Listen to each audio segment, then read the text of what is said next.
Good evening, Scott here, known as Cantaloupe to some online, and I'm bringing another video to you on a subject that's interesting to me. It might be of interest to you or someone you know. And I'm going to revisit a subject that I've talked about in other videos, that is the definition of crime and why courtrooms are still important.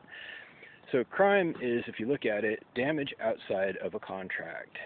And I don't want to go over the entire device of consent in this video. You can look at my other videos if you're curious about that. But outside of consent, if there's damage to a person's body, whether it's psychological or spiritual or emotional or physical, that would be a crime, perhaps. So the thing here is that people are confused by the symbolism of legal language. And this is the problem I keep seeing everywhere I look. People are confused by things that they call illegal, that are decidedly illegal outside of a courtroom, for example. And, you know, for these people, I ask, if courtrooms aren't necessary to determine legality, then why do they exist? Do you think maybe they shouldn't exist? Maybe you should think about that for a second.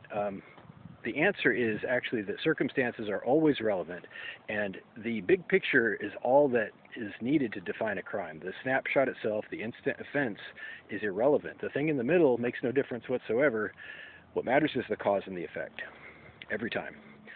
So, in fact, the legal language, that is the symbol, the law itself, whatever the paragraph is in the book that describes the crime, this is invoked after damage has occurred, by necessity. Otherwise, it's called prejudgment, and you're bypassing due process. Due process involves investigation, establishment of circumstances, and the opportunity, importantly, for the accused to defend themselves and explain what exonerating circumstances there may have been that other people aren't aware of. So all of this is part of due process, like I said, without which you have anti-justice. So we keep going back into this problem I see where people are saying this is illegal, that's illegal, because it's just known. It's known out of context. You don't need a day in court anymore. Such as if you drop something on someone's lawn and you reach over to get it. Okay, well, was there damage is the question. No? Okay. Was it intentional? Were you trying to screw somebody up? Was it attempted damage? No? Well, that's the end of the conversation. There is no crime at that point. It doesn't matter what the snapshot looks like, what could fit to it. If there was no damage and it was unintentional, that's the end of the conversation. But if it was intentional, somebody aimed to damage something, or they actually damaged something on your body or your property, that would be investigated. It would be substantiated and then investigated and then potentially prosecuted, right? So this is the process. It's not even complicated, but people keep forgetting the role of investigation, the role of actually going to court to explain your circumstances by way of your lawyer if necessary. Lawyers weren't always a thing, believe it or not. Back in the ancient times, people would just try to defend themselves, and it became quickly evident that their language differences and their ability to articulate what happened was so different between people, it was expected that there was some kind of standard of communication that could be upheld by having lawyers, professional people who speak the language of the court and can take the time to understand the situation. They can review the what's called discovery, the evidence, and talk to their clients about what happened and present that to the court on their behalf. So lawyers are actually very useful when they serve their purpose, when they're doing their job, that is.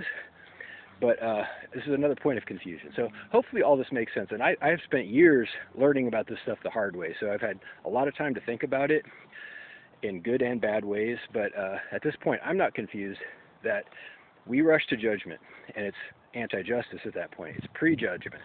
Prejudice is another word for it. So if you think that you saw a crime, such as somebody stepped onto your lawn, was there damage? That's an important question. Were they trying to screw you up or menace you or stalk you or damage anything about you or your property? If not, you have to let that one go. You can tell them to leave, and they have to leave. They may have just been retrieving something that belonged to them, but that is absolutely not a crime if it's within reason and the cause and effect were benign. That's all that matters. If the cause and effect are not benign, either one, then you, again, one last time in summary, you substantiate it, you investigate it, and then possibly you prosecute it, at which point corrections are involved, and it should all make sense. Okay, it's not even a mystery. It's not complicated. So I want everybody to get back on on target with the plan to stop prejudging. Stop looking at the snapshot, some kind of allegation or rumor, some kind of fitting of a symbol or paragraph to a behavior just to establish that it was illegal, quote unquote, rather than the actual process of justice, which is to substantiate a real problem, real damage that was outside of a contract. 100%. Reach out if you like with questions down below. Thank you.